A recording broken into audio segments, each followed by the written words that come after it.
Read good, be good, live good. Is that my new saying? I don't know.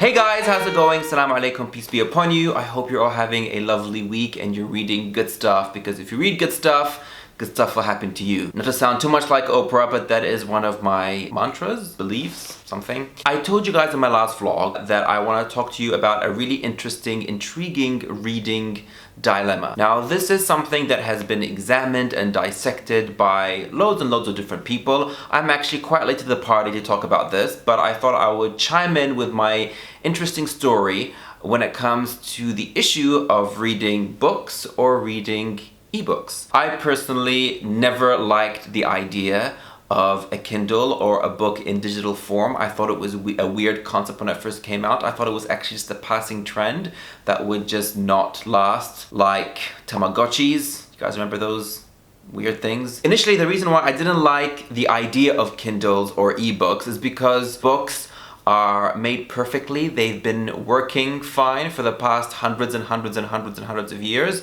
They are very simple to create, they're very simple to hold, they're made of paper, you can have them in your hand.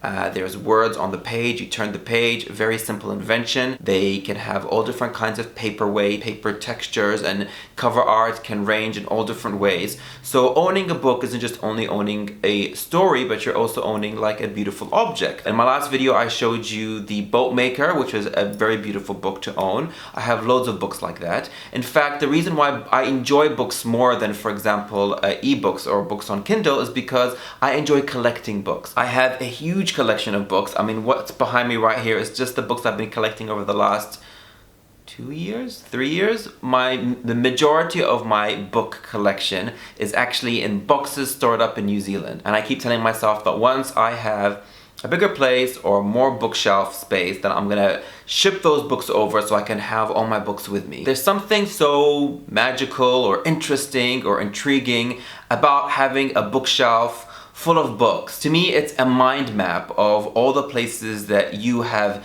dared to explore or interested in reading about, and anyone coming into your space can have a look at your bookshelf and tell a lot about you. I know for me, if I'm ever going to somebody's house for the first time, or if someone's having a house party and I notice they have a bookshelf with books, I will make my way over there and have a look at what they're reading and talk to them about it. It's a great icebreaker, and it's also a great way to learn about someone without actually having to talk to them first. I definitely felt that a lot of that was lost in the world of the ebook or Kindle or iPad. There's something very sad about having such a massive library all compressed into digital format in this little thing. I mean, sure, there's some benefits, practical benefits in theory to having a Kindle.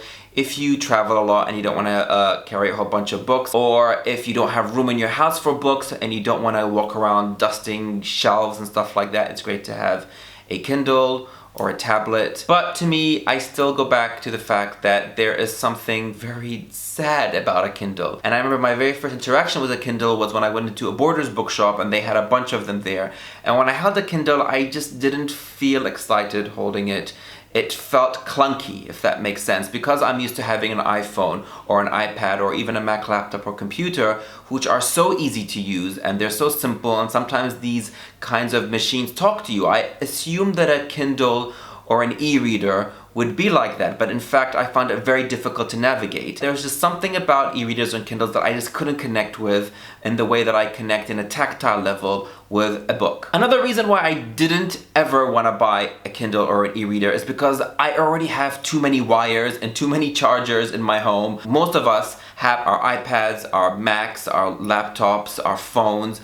I have a bag full of these tentacles of wires all interconnected to make this mass ball of wires. Have you ever heard of a rat king? Basically, a rat king is when all these rats, like it could be like dozens or sometimes hundreds of rats, are all somehow connected to each other through their tails because they're in a confined space. It's probably one of the most disgusting things you'll see ever. Google it. Actually, I might put a photo here or here or something. That is what my bag of wires and chargers looks like. A massive rat king. Also, passwords. I I already have so many passwords I can't even keep up. I'm always changing my passwords because I keep forgetting what they are. So I didn't want another issue to do with passwords or wires or technology. There's just too much technology in the world right now. I can barely cope with what I have. I can't even send my WhatsApp. Sometimes I have it on mute. And I get a lot of shit about it from my friends because I'm never responding back in time because I just have everything on mute so I can just get away from technology and just read. I won't say that I am a complete Kindle convert now, but something did change for me, and it all happened when I went to the cinema in 2012 to watch a film called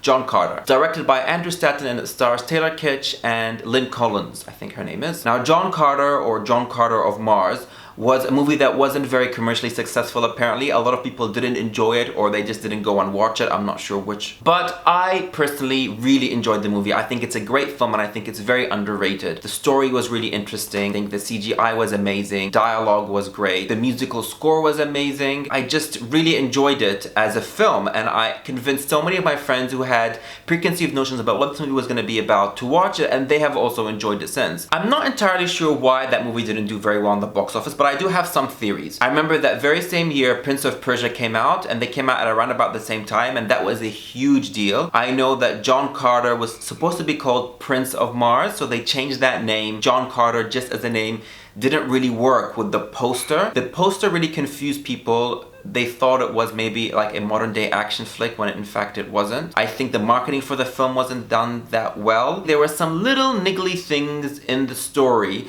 and in the dialogue that wasn't the best it could be, and I think they did some small mistakes in casting. But overall, I think the film is great. I've watched it more than once. When I watched the film, I saw that in the credits, the film was actually based on a novel by Edgar Rice Burroughs. For those of you who don't know who Edgar Rice Burroughs is, he is the man who invented Tarzan. I really enjoyed reading the Tarzan books when I was a teenager, but I never equated the name Edgar Rice Burroughs with him. I kind of just forgot who wrote them. So when I saw the name come up with John Carter of Mars, I just was really surprised I'd never heard of them. So when I went home, I Googled, and I found out that there is a whole series of books based on a Princess of Mars, or John Carter of Mars, which is the first in the series. So what did I do? Of course, I went to a bookstore and I tried to look for a copy of any of the books from the series, and I found just one, the first one. And here it is, Edgar Rice Burroughs, A Princess of Mars, from his Martian Tales series, or the Barsoom series. What a great cover. This is what I was talking about before. Like, look at that amazing artwork on there. I love the detail on the cover, like the #1 for #1 series. On the spine, there's also #1, so if you collect the whole series, you would have all of them numbered next to each other. Let me read you guys the back. A world to conquer. Suddenly projected to Mars, John Carter found himself captive of the savage green men of Thark. With him was Deja Thoris, lovely princess of Helium, and between them and rescue lay 1,000 miles of deadly enemies and unknown dangers. Da, da, da, da. So for those of you who don't know what this book is about, or if you haven't seen the movie, it is set sometime in the early 1900s in Virginia, where a man, John Carter, stumbles upon a way to project himself into Mars, which is at that time a dying planet. He meets different creatures and different races of people on that planet, and with the princess of one of the cities, tries to save the planet and to get all the different races to come together in peace and harmony. This book was written in 1912. When I read it in 2012, I was so shocked and surprised by the detail of the scientific information, even though it's fiction, science fantasy fiction, I suppose you would call it, the detail that Edgar Rice Burroughs describes of how the planet looks, how the planet smells, all the different machinery that these advanced people have created to live, to travel, to fight in. It was amazing how much imagination Edgar Rice Burroughs had at a time, again 1912, where there wasn't a lot of scientific information or science fiction or science fantasy or magazines about space for him to be inspired from. This literally all came from his head or from small resources or references of scientists who were interested in Mars and the outer space at the time. This book is definitely ahead of his time in so many different ways, and it influenced so many other authors, so many other writers. It influenced actual scientists who were interested in space. For example, the astronomer and astrophysicist Carl Sagan, who made some amazing innovations in space travel and space exploration, all because he used to read these books when he was a kid, and they inspired him to get into space research. I got through this book incredibly quickly. It's a great mix of the classic Western and science fiction and fantasy, all congested into this very small, very precisely written and described book. So I really wanted to read the rest. I headed back to the bookstore, it wasn't there. I went to a couple of bookstores, I couldn't find it. I went to the library, not there. I researched online, tried to buy a copy online, but I couldn't. I tried to find bookstores or libraries or secondhand books, anything, but they just didn't exist. There are 11 books in this series, all of them written between 1912 to 1964, but I couldn't find any copies anywhere until I came across Amazon that told me that I could buy these books off Kindle. Hence my dilemma. Should I buy a Kindle to read the rest of these books, or should I just move on and just forget about this series? But I couldn't, because I'd read the first one. I'd had a taste of this and I wanted to read the rest. What shocked me is that when I saw the price of these books on Kindle, I could get 7 for 99 cents. Yes, 99 cents. I'm not even joking. It's like that song, 99 cents. But shit, it was 99 cents. Something, something, something. I don't know, I'll find it. So I did the unthinkable and I went off and bought a Kindle. Ta-da! So tiny, so small. So I bought 7 of the books on Kindle for 99 cents. But shit, it was 99 cents. Which is literally nothing. And I have them all in here. And I've read the first 3. I haven't read the rest yet. They get better and better. But I had to just take a break from it because I wanted to savor these books for as long as possible. Now, what's great about a Kindle? First of all, you can buy books that you can't find anywhere. Second of all, I found it once I got used to managing and working this piece of technology, which I still think is very clunky and could do a lot of improvements. It was good to read because I could pick it up anywhere and take it with me, put it in my bag, and it wasn't making my bag heavier. And I also found out that the reason why it's great is because it's not actually pixels, but something called digital ink. I had no idea what that was. I did research. Apparently it's better for your eyes and reading in bed and stuff like that, and you can have the light switched off and read in bed, which I think is great because you can't really do that with a book unless you have one of those light thingies that are just really annoying and I always break them. These things need charging. I hate charging things. I hate wires and plugs and charging and passwords. So I lost the wire for it at one point. I had to buy a new one, and charging it is just such a nuisance. I don't have to charge this. I can read it wherever I want, whenever I want. I like the fact that you could save words and save paragraphs or save sentences that you found interesting,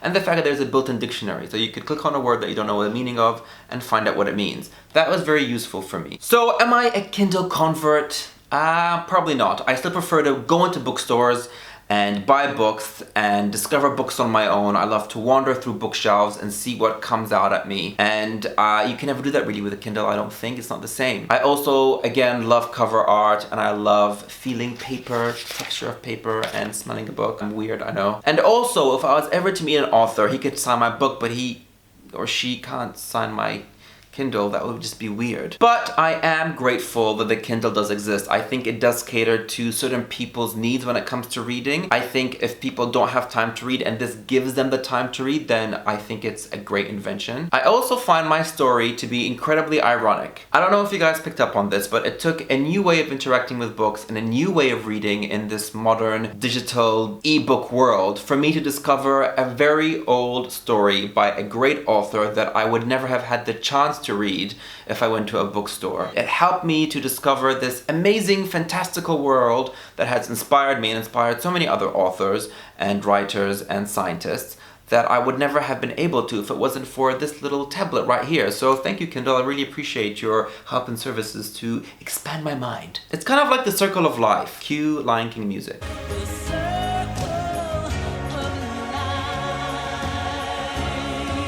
Boom. Bum, bum, bum. In the end of the day, I would much prefer to have the Barsoom series as books on my bookshelf as opposed to being in my Kindle. Especially with great artwork like this. Imagine if I had all 12 books with all the different art covers on them. That would be so amazing. I know that with this edition of the book, the cover art is by Michael Wieland, who is an American illustrator, but the Princess of Mars and all of the Barsoom series of books have had an amazing history with different kinds of cover art that are always reflective of a certain kind of artistic aesthetic of the time that they were printed in. This is printed by a whole bunch of people, actually. It's printed by Random House Publishing Group, Adela Ray Book, Ballantine Books. All of these publishers, I went on their websites and couldn't find any copies of these books. So please, people, if you know where I can find more of these books, I must collect them all. They're like Pokemon. So really, again, ironically, the ebook or the Kindle is probably the future of the past, because there is no other way we can collectively collect, does that make sense? Collectively collect all of these old books and old stories. We have to digitize them. I find it so hard to say that word really fast, digitize. So we have to digitize them in some way or shape or form where they aren't going to get destroyed. And I guess Kindles and clouds, iClouds, I get so confused with all of that crap, is a great way to do that, to conserve our literary history for the ages. So again, thank you, Kindle and technology and stuff. So what do you guys think? Do you guys prefer reading on a Kindle, or do you still prefer to buy books like I do? Stephen Fry, I think it was, who said, the great, wonderful Stephen Fry, who was talking about this very same issue and said that people don't stop taking the stairs simply because there are now escalators. So I think that is a really great analogy, and it's a great argument for this whole thing that's happening here. I think we can still buy these, and we can still own these, and we can make use of both of them and live happily ever after. I really do hope they turn this into either another movie or into a TV series like Game of Thrones. I think it would do so well. People would love it. That's it for me. I have ranted long enough. I have belithered your brain with my words of crap. Belithered, is that even a word? I think I just made up a word. Let me know what you guys think of my thoughts. I would love to know your thoughts so I can think about them and we can think together about these interesting issues that nobody else really cares about except for bibliophiles like us. 99 cents, I still can't believe it. But shit, it was 99 cents. Okay guys, thanks for listening to me rant. Hope you have a lovely week. Let me know what you're reading. Read good, be good, live good. Is that my new saying? I don't know. Ciao, see ya.